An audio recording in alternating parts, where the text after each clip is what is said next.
Hi guys, Nick with Kaizink here. Just wanted to show you real quick on how to load our flood and squeegees. So what you're going to want to do is you're going to want to grab your flood bar first.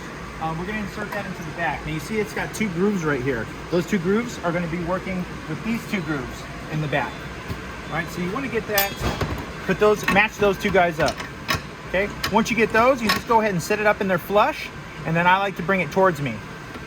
All right, once you get that in, you're going to go ahead and put your squeegee in. Same deal. We got two spaces right there. We got two brackets.